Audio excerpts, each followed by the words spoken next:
Bayangkan, sebuah lautan gelap di ujung tata surya yang begitu jauh, melampaui orbit Neptunus. Di sanalah terbentang sabuk Kuiper, sebuah wilayah asing, beku, dan senyap. Tempat di mana sisa-sisa kelahiran tata surya masih mengambang dalam bentuk bongkahan es purba.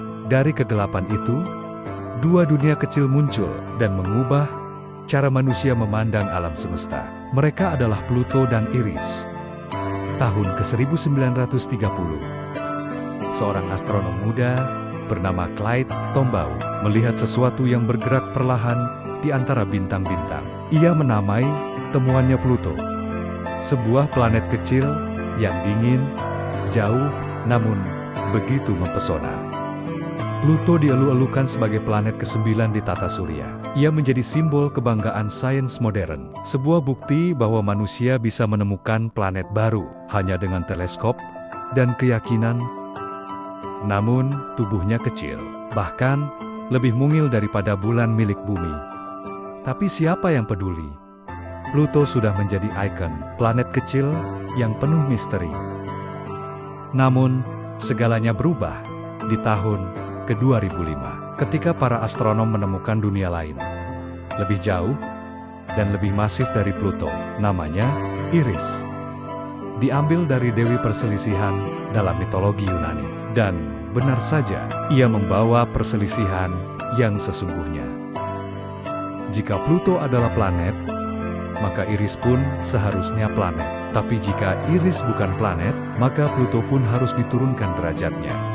Perdebatan pun pecah di kalangan astronom. Dan pada tahun 2006, International Astronomical Union menetapkan definisi baru tentang planet. Sejak saat itu, Pluto dan Iris resmi menjadi planet kerdil. Pluto kehilangan tahtanya, tapi mendapatkan sesuatu yang lebih besar, tempat di hati manusia. Bayangkan, kamu berdiri di permukaan Pluto. Cahaya matahari yang di bumi terasa hangat. Di sana hanya menjadi kilau pucat. Sinar itu menempuh perjalanan lebih dari 5 jam untuk tiba di permukaan Pluto. Di Iris, bahkan lebih jauh lagi. Cahaya matahari membutuhkan 13 jam perjalanan cahaya, hanya untuk sekedar menyapa. Siang hari di Pluto tidak pernah benar-benar terang. Matahari hanya tampak seperti bintang yang sedikit lebih besar.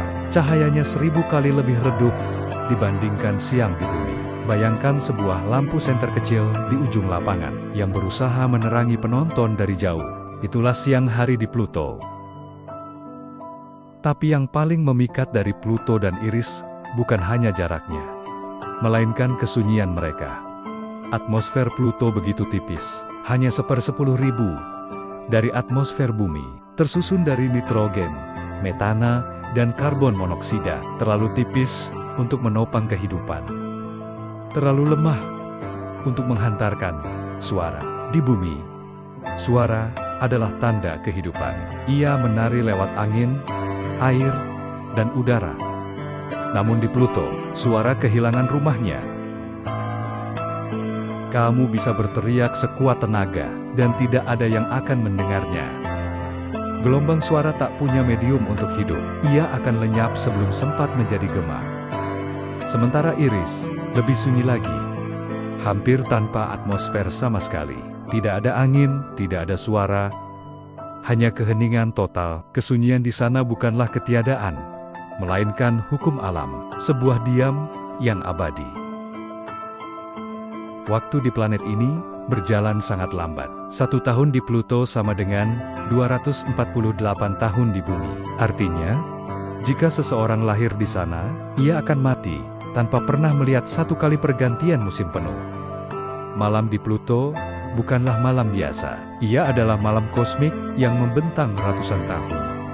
Langitnya hitam pekat, dihiasi miliaran bintang yang tampak tajam dan terang. Tidak ada lampu kota, tidak ada polusi cahaya, hanya keindahan murni alam semesta yang terpampang di depan mata.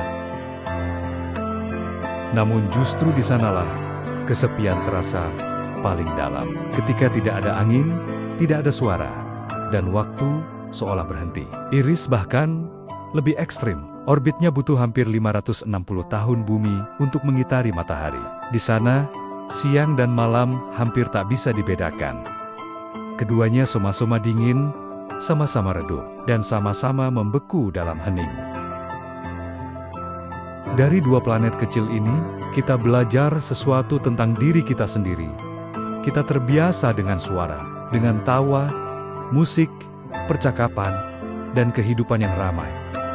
Tapi, alam semesta, sebagian besar adalah diam. Pluto dan Iris adalah pengingat bahwa keheningan lebih luas daripada suara, bahwa sebagian besar kosmos bukanlah terang dan riuh, melainkan dingin dan sunyi. Namun di dalam diam itu ada makna yang dalam, keindahan yang tidak memerlukan kata-kata, ketenangan yang tidak butuh saksi. Mereka menunjukkan bahwa bahkan planet terkecil pun mampu mengguncang cara kita memandang semesta. Di tepian tata surya, dua planet kecil terus berputar dalam kesunyian. Pluto dan Iris. Pluto dengan jantung esnya yang berdenyut pelan, Iris dengan bayangan dinginnya yang menolak untuk dikenal. Keduanya bukan bintang, bukan planet besar, tapi mereka punya sesuatu yang tidak dimiliki yang lain, keheningan yang berbicara. Mereka adalah puisi kosmik yang ditulis dengan es, waktu, dan kesepian. Sebuah puisi yang tidak menggunakan suara, melainkan gema yang menusuk jiwa. Di dunia kita, suara adalah kehidupan, tapi di dunia mereka, diam adalah bentuk keberadaan yang paling murni. Dan mungkin, itulah pesan sejati dari Pluto dan Iris, bahwa di tengah riuh kehidupan manusia, keheningan juga punya tempatnya sendiri. Bukan sebagai ketiadaan, melainkan sebagai cermin dari kebesaran alam semesta. Maka, saat kamu menatap langit malam, ingatlah, jauh di luar sana, dua planet kecil sedang menari dalam kesunyian abadi. Mereka bukan sekedar batu es di tepi tata surya. Mereka adalah pengingat bahwa bahkan dalam diam, alam semesta masih berbicara.